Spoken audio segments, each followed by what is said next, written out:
It's the pulse of the day on Markets Pulse. Akinlere Akinyiga, who is a tax and regulatory expert, he joins us for today. You're very much welcome, Akinlere Akinyiga. Thank you, Frank. Thank you for having me, Lagos. What proposed impact do you see as regards the tax reform bill having on the investment landscape in Nigeria? Well, actually, there is no doubt the tax reform bill is going to have a significant impact on Nigerian investment landscape. One of the impacts that the proposed bill is going to have is that it's going to improve investor confidence in Nigeria investment landscape. Given that this tax reform is combining all the Nigerian tax law into one piece, one document. So that way it's going to bring certainty into our Nigerian tax landscape. So, and that way investors are going to be able to interpret the Nigerian tax system way better than what we used to have before. Because currently now, we have several tax laws that even when you became aware, you'll be surprised because we have a lot of them. So this tax reform is going to bring all the tax system, all the tax law into one document, and such that everybody is going to have it at a glance. So another impact that it's going to have is going to have impact on some sectors. It's going to give incentives to some specific sector. So that way, investors are going to be able to move to a certain direction. So obviously, the government has looked at some sector, and they feel that some sector need some foreign direct investment. So the proposed tax reform is looking at the possibility of giving this specific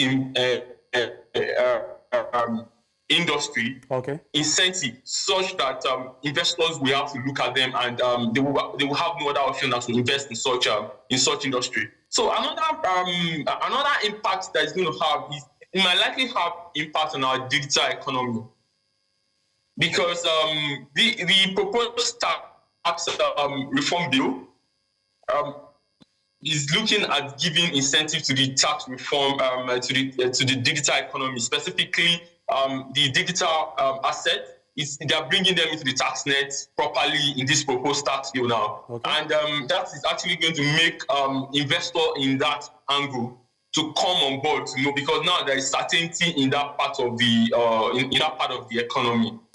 Because before now, a lot of people in that space believe that they are doing something illegal because they are not well captured in the Nigerian legal system. So, but with this proposed tax reform, it's going to give them the opportunity to come into the Nigerian tax net, so thereby doing their business legally, and they will now be able to pay the appropriate tax under the right framework. Okay. So if you look at what has been happening in the Nigerian business landscape and the Nigerian economy, we've never fallen short of innovation and regulation as regards taxes. It's never been a challenge, but compliance and implementation is often where the stumbling blocks are. What efforts are being made in this regard? Well, no doubt, Nigerian tax landscape has evolved over the years. There have been several innovations to ensure that Nigerian tax to GDP ratio improved. But one thing is lacking: enforcement, compliance is very, very low. But I believe one of the things that I believe is lacking in this aspect is automation of tax system. So fine, there has been several automation in the time past. I mean, most recently we have the Tax Pro Max, which has been an improved system where the Federal Inland Revenue, which is about to be the Nigerian Revenue Services, has leveraged upon to get improved tax system, to get improved tax from the populace. But I believe the Nigerian tax regulator needs to look at the opportunity to bring this up and make it a robust system, such that anyone, whether you're a tax expert or you are just an industry player, will be able to navigate through the system. So then another thing that can be done to improve compliance, we're looking at capacity building. So I believe FRS they may be doing little, or several tax states internal revenue service, they may be doing little in this aspect.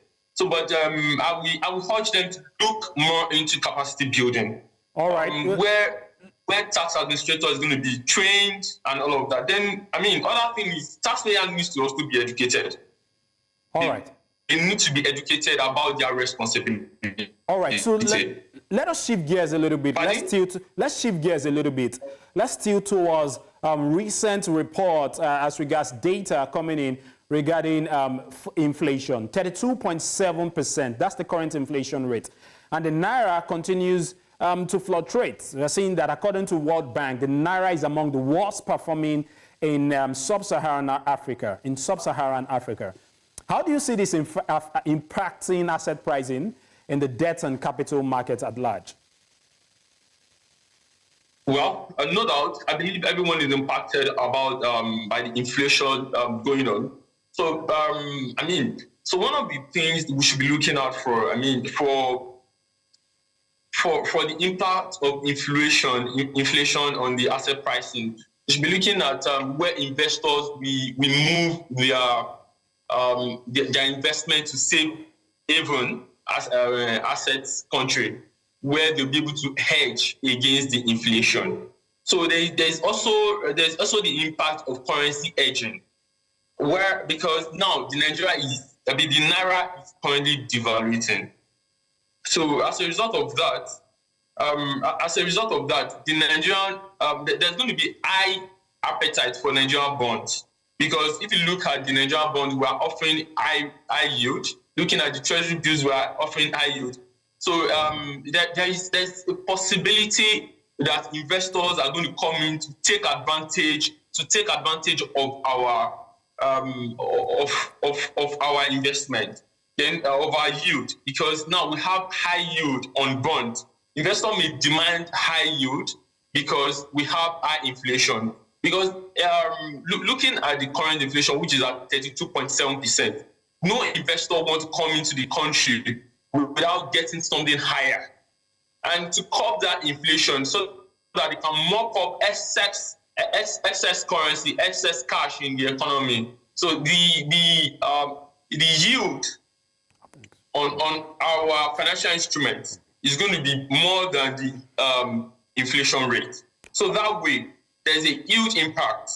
There's this huge impact of inflation on the asset pricing in relation to debt and capital markets. Akinlere Akinyiga, who is a tax and regulatory expert, I want to say a very big thank you for coming to Market Pulse. It's been a great conversation so far.